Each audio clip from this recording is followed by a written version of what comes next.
అసలు money plant మొక్క ఇంట్లో ఉండొచ్చా ఉండకూడదా అనేది మీకేమన్నా కరెక్ట్గా తెలిస్తే నాకు కామెంట్ చేయండి. ఎందుకు అడుగుతున్నానంటే ఈ మధ్య యూట్యూబ్లో కొన్ని ఛానల్స్లో చూశానమాట. నేను మనీ ప్లాంట్ మొక్క ఇంట్లో ఉంటే అది జరుగుతుంది ఇది జరుగుతుందని కొన్ని ఛానళ్ళలోనేమో అది ఉంటే మనీ వస్తుందని.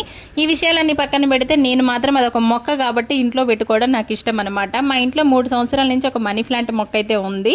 అది ఉండడం వల్ల నాకైతే ఎలాంటి ఇబ్బంది కూడా అనిపించలేదు. ఏంటంటే ప్రతిదీ అనుమానాలు పెట్టుకుంటే ఇంకా అనుమానాలు నమ్మకాలు అయిపోతాయి అనమాట.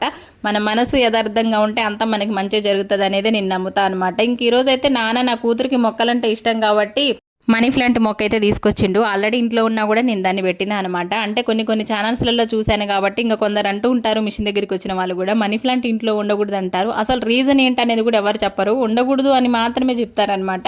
మీకేమైనా తెలిస్తే కామెంట్ చేయండి. నాకైతే అది ఏ మొక్క అయినా సరేనండి, ఇంట్లో పెట్టి దాన్ని పెంచుకోవడం నాకు చాలా ఇష్టము, ప్లేస్ ఉంటుంది కాబట్టి. ఓకేనా ఫ్రెండ్స్, ఇప్పుడైతే కాగడమల్లెలు తెంపుకుంటున్నా. కాగడమల్లెలు కూడా మొన్న ఈ మధ్య అసలు కాలేదండి, మొత్తానికి తగ్గిపోయినాయి. మళ్ళీ వాటర్ పెట్టి తవ్వకం పెడితే చూడండి ఎట్లా అయినాయో, మొగ్గలు ఫుల్గా అయిపోయినాయి. మొక్కలు పెంచుకొని వాటికి ఇలా పూలు పూసినప్పుడు ఉండే ఆనందం ఇంకా అసలు అంతో ఇంతో ఉండదండి. నాకైతే ఇట్లా చాలా ఇష్టం అనమాట. అందుకే ప్రతి మొక్క కూడా నేను ఓపెన్ ప్లేస్ ఉంటుంది కాబట్టి పెట్టుకుంటానే ఉంటాను అనమాట. ఓకేనా ఫ్రెండ్స్, తెలిస్తే మీరు తప్పకుండా కామెంట్ చేయండి. వీడియో నచ్చితే లైక్ చేయండి, షేర్ చేయండి, సబ్స్క్రైబ్ చేసుకోవడం మర్చిపోవద్దబ్బా, అస్సలు మర్చిపోవద్దు. కొత్త వాళ్ళు ఎవరైనా ఉంటే మన ఛానల్ని సబ్స్క్రైబ్ చేసుకొని సపోర్ట్ చేయండి ఫ్రెండ్స్. బాయ్, నెక్స్ట్ వీడియోలో మళ్ళీ కలుద్దాం.